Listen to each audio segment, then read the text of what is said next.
प्यारे बच्चों, let us revise mechanics by problem framed by JEE Main professors in 2020।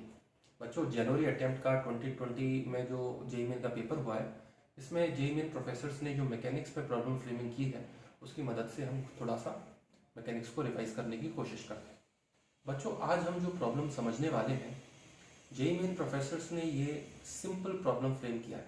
It is not very simple problem, it is just a simple problem. जो बच्चे NEET की preparation कर रहे हैं, जो बच्चे नीट में अपना स्कोर इंक्रीज करना चाहते हैं, वो बच्चे भी इस प्रॉब्लम को प्रैक्टिस कर सकते हैं। जो बच्चे जेईई मेन में अपना स्कोर इंक्रीज करना चाहते हैं, वो बच्चे ऑब्वियसली इस प्रॉब्लम को प्रैक्टिस कर सकते हैं।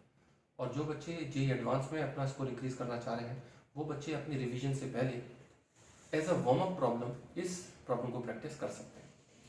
In the process of exploring the problem, we'll basically understand how to do well in JEE Main.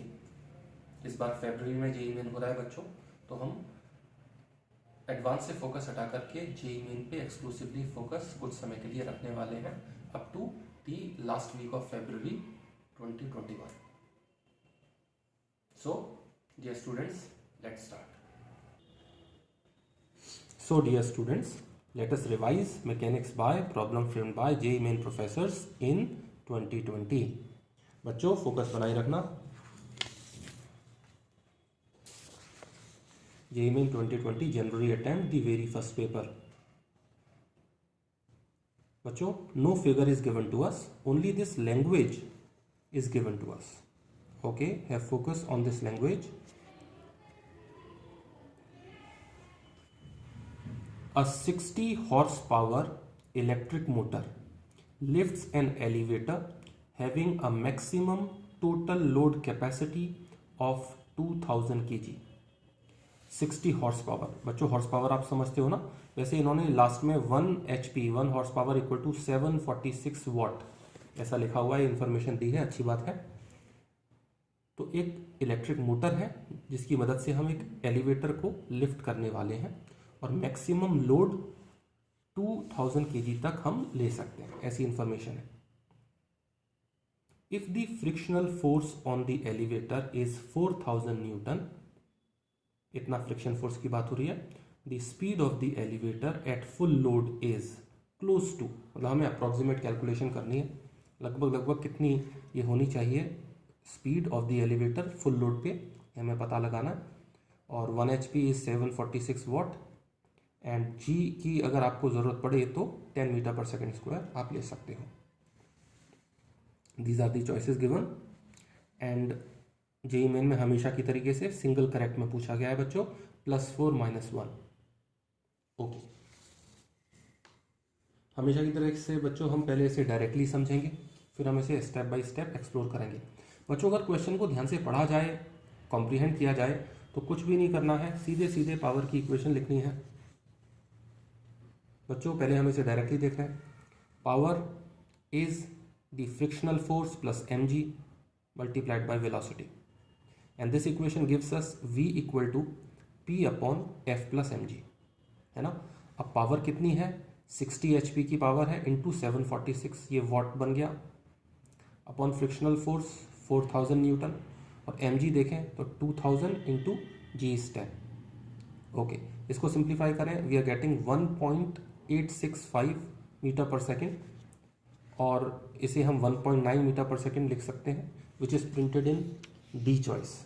तो बच्चों, ये तो डायरेक्ट है, बिल्कुल सिंपल है।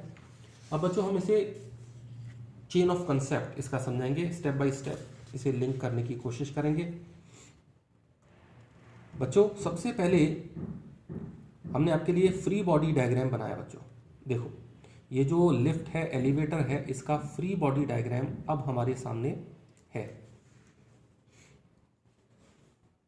देखो बच्चों, वेट ऐसे लग रहा है mg, फ्रिक्शन फोर्स ऐसे डाउनवर्ड एक्ट कर रहा है और मोटर ने जो फोर्स लगाया है, the force arranged bye the motor is f, और ये लिफ्ट, ये elevator is being lifted with velocity v, ये फुल लोड पे बताया गया। बच्चों, हमने कुछ और भी आपके लिए लिखा है, ध्यान से देखना। आप इधर जो लिखा है इस पर फोकस करो। The elevator is being lifted up at constant velocity v eight full load bye the motor, है ना। तो ये सिचुएशन है, फुल लोड पे v वेलोसिटी से ये लिफ्ट, ये एलिवेटर ऊपर जा रही है। ओके, अब बच्चों ये बताओ वर्क डन कैसे लिखते हो आप? F dot S. इसी तरह से आप पावर कैसे लिखते हो? F dot V. तो देखो ये रहा power, F dot V. Okay, अब ध्यान से देखो एफ कितना है बच्चों? एफ प्लस एम जी, क्योंकि आप अगर फ्री बॉडी डायग्राम देखोगे तो force arrange by the motor is equal to F plus M G. Okay, तो हम कैपिटल एफ क्या लिख सकते हैं? Capital F is small F plus M G. अब हमें पावर लिखना है, पावर होता है एफ डॉट वी, तो हमें एफ वी कॉस थीटा लिखना है। तो एफ की जगह तो आ गया फ्रिक्शन प्लस एम जी। अच्छा, वी कॉस थीटा लिखना है तो V velocity multiplied by cos zero, because direction of F and direction of V, the two directions are same. देखो फोर्स का डायरेक्शन जो मोटर ने अप्लाई किया, वेलोसिटी का डायरेक्शन सेम है, हमने कॉस जीरो लिखा और उसको 1 कर दिया। Okay, therefore v is equal to p upon F plus M G, है ना। बस अब तो डेटा पुट होना। पावर कितनी बताई गई है क्वेश्चन के अंदर? 60 हॉर्स पावर। हॉर्स पावर के लिए 746 से मल्टीप्लाई कर दिया, और बस फ्रिक्शन 4000 न्यूटन है, और एम जी है ना 2000 kg का मार्क्स बताया गया है, और इंटू 10, जी के लिए 10 कर दिया। सिंप्लीफाई करके 1.865, that means 1.9, which is printed on the choice, है ना। सिंपल ही क्वेश्चन है, क्वेश्चन को सिंपल कैटेगरी में ही रखा जाएगा। Dear students, you can request lecture notes of the video classes through the email id whatiitprofessors@gmail.com।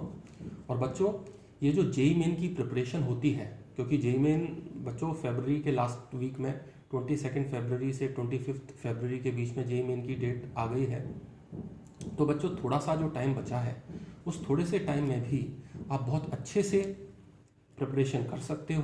आपने जो पढ़ाई की है उसको अच्छे से कंसोलिडेट करो, रिवाइज करो, और कुछ समय के लिए आप अपना ध्यान जेई एडवांस से हटा सकते हो, है ना। जनरली आदत ये होती है जेई एडवांस की, क्योंकि जेई मेन का जो पेपर होता है और नीट का जो पेपर होता है वो लगभग सिमिलर लेवल का होता है, और जो बहुत ज़्यादा ट्विस्टेड नहीं होता है ना। बहुत ज़्यादा कॉम्प्लिकेटेड नंबर ऑफ प्रॉब्लम्स इस पेपर में बहुत कम देखे जाते हैं, है ना। 1 और 2 और 3 और 4 होते हैं, लेकिन बाकी के जो क्वेश्चंस होते हैं वो एक medium difficulty level and simple difficulty level के होते हैं।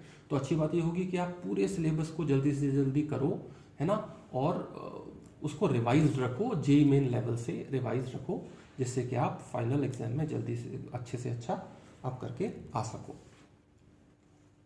प्यारे बच्चों, जल्दी ही नेक्स्ट वीडियो क्लास में मिलते हैं। तब तक अपना ख्याल रखिए, अपने आप को और अपनी फैमिली को कोविड से बचाए रखिए। बच्चों, कोविड को हम लाइटली नहीं ले सकते। इस साल एक काम करना है, बहुत अच्छी पढ़ाई करनी है, बहुत अच्छा स्कोर करना है, और साथ ही साथ अपने आप को कोविड से बचा के भी रखना है। ये भी एक काम है जो हम सभी को करना है। Happy learning dear students.